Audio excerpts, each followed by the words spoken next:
Hello friends, today we will discuss about the significators of the 12th house and the name of the 12 houses given in the ancient text. 12th house signify bad expenditure. Bad expenditure means the expenditure which we incurred on hospitalization that goes for litigation, and similarly the money we paid to get divorce. So it's a sort of bad expenditure. Then it's a house of losses which brings poverty and man is susceptible for committing sins. It's also a house of spy, which means man is sometimes under the surveillance of by the government authorities, or he is some sort of uh, or he himself is some sort of investigating works. On body parts, it represents leg, left eye, and feet. It's a house of imprisonment, which is sometimes some sort of confinement, like a hospitalization. That is confinement to the to the perimeters of the four walls. So it's a house of the imprisonment. As we know, 12th house is trine to the 4th and 8th houses. So it's a house of the moksha trine. These three houses are belongs to the moksha trine. So if 8th house has any relationship with the 12th house, then person is susceptible for committing adultery, or he has a loose character, or he will be indulging some sexual intercourse outside the boundary determined by the society and the social norms. It also represents the disturbed sleep because person is under mental agony, pain and anguish.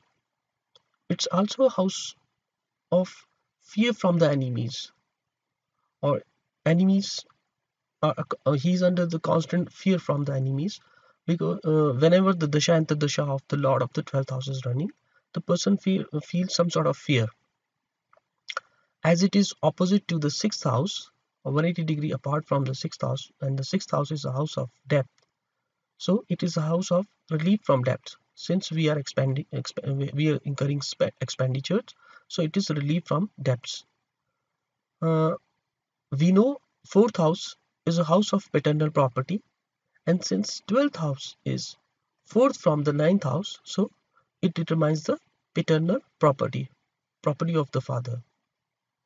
As I told you, 4th, 8th and 12th houses are the moksha houses.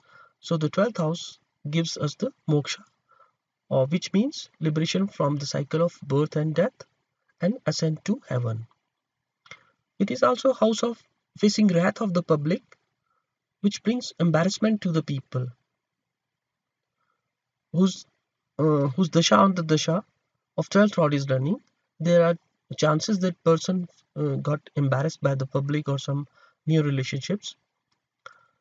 If 12th house has any relationship with the 8th house, it also determines the scope for sexual scandals.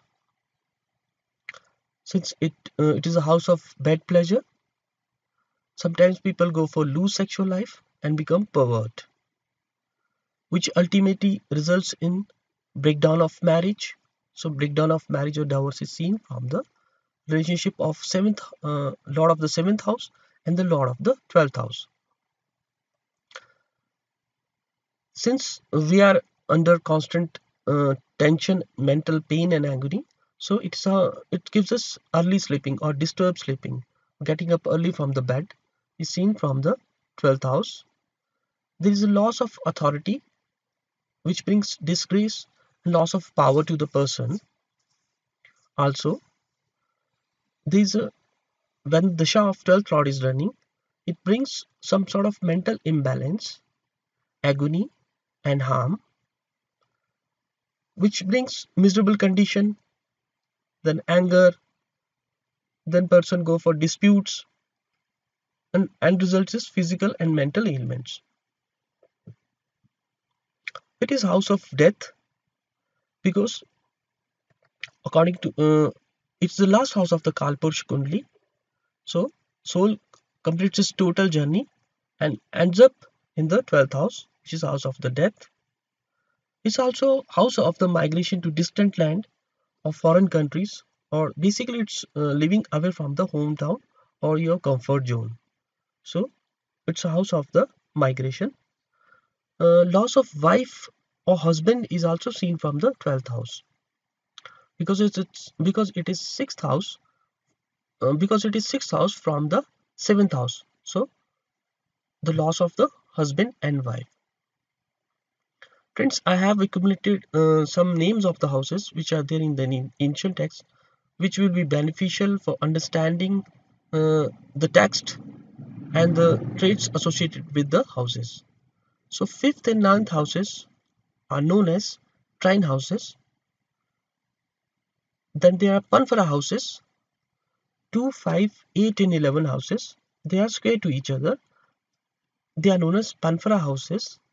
Then there is a definition of Apokilma houses. 3, 6, 9 and 12 houses are known as Apokilma houses. Then we go for Kendra houses. 1, 4, 7 and 10. All these houses are square to each other. Square means 90 degree apart from each other. Then we have Upachaya houses. 3, 6, 10 and 11 houses are known as Upachaya houses. Upachaya houses means the energy is moving in upward direction. As you see in the body part, third house is a house of joint between neck and the chest. Sixth house is the joint between loin and our waist. 10th house is the joint between bones and legs, and 11th house is the joint between feet and ankles. So basically it's the joint or union between the two parts is represented by the Upchaya houses. Then there are some hidden houses determined by the Vedic text. They are third house, sixth house, eighth house and 12th house. Hidden activities are seen from these houses, which means person who are involved in some uh, criminal activities or underground activities or in dark activities, they are seen from the 12th houses. Then there are lean houses or malefic houses. In this definition, 6, 8 and 12 house represents the malefic houses. So degree of maleficence of these houses varies. 8th house is the most malefic house, then comes the 12th house, and then finally the 6th house, because 6th house is the house of the service, because 2, 6 and 10 are trying to each other. So second house, 6th house and 10th house are earth cone, lies in the earth cone. Artha means to earn money or to do business.